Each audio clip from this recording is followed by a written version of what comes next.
IT quiz 2024 sub ജില്ലാ തലം.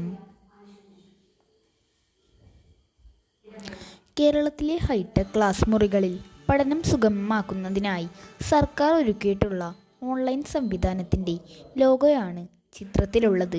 ഇതിൻ്റെ പേരെന്താണ്? ഉത്തരം സമഗ്ര പ്ലസ്.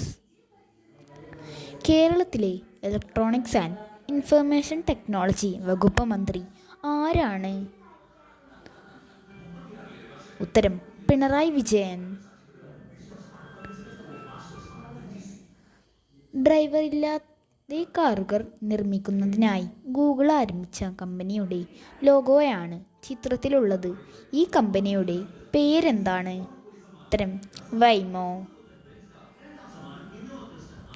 രണ്ട് സ്ഥലങ്ങൾ തമ്മിലുള്ള ആകാശദൂരം കാണുന്നതിന് സഹായിക്കുന്ന ഒരു സോഫ്റ്റ്വെയർ ITH സ്കൂൾ ലിനക്സിൽ ഉൾപ്പെടുത്തിയിട്ടുണ്ട്. ഏതാണ് ആ സോഫ്റ്റ്വെയർ? ഉത്തരം മാർബിൾ.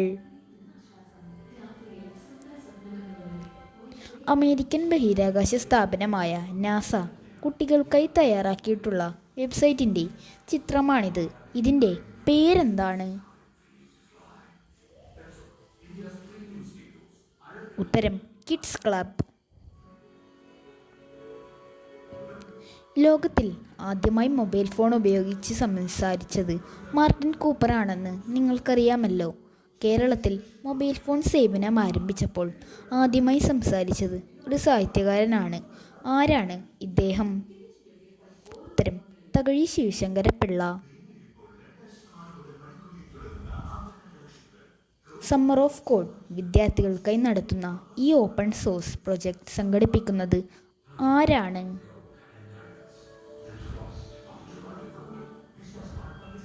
ഉത്തരം ഗൂഗിൾ.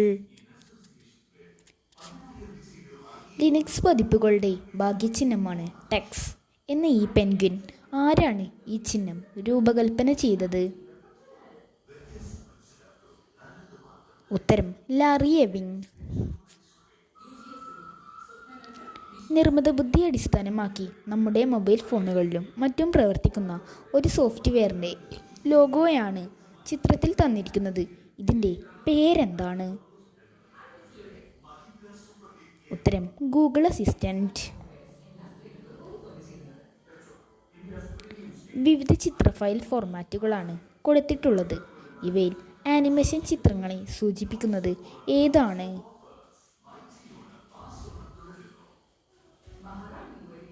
ഉത്തരം ഗിഫ്.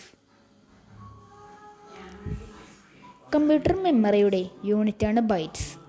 10 ബൈറ്റ്സ് എന്ത് പേരിലാണ് അറിയപ്പെടുന്നത്?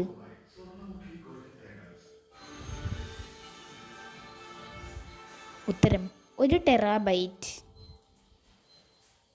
കീബോർഡിൽ ടൈപ്പ് ചെയ്യാൻ ഉപയോഗിക്കുന്ന കീകൾക്ക് പുറമെ മുകളിലത്തെ വരിയിലായി F1 F2 എന്നിങ്ങനെ ഫംഗ്ഷൻ കീകൾ ഉണ്ടാകും.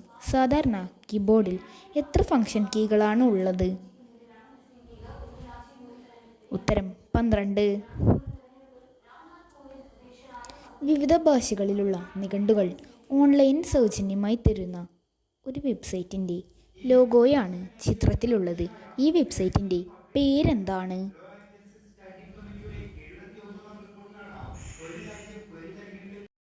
ഉത്തരം വിക്ഷണറി.org.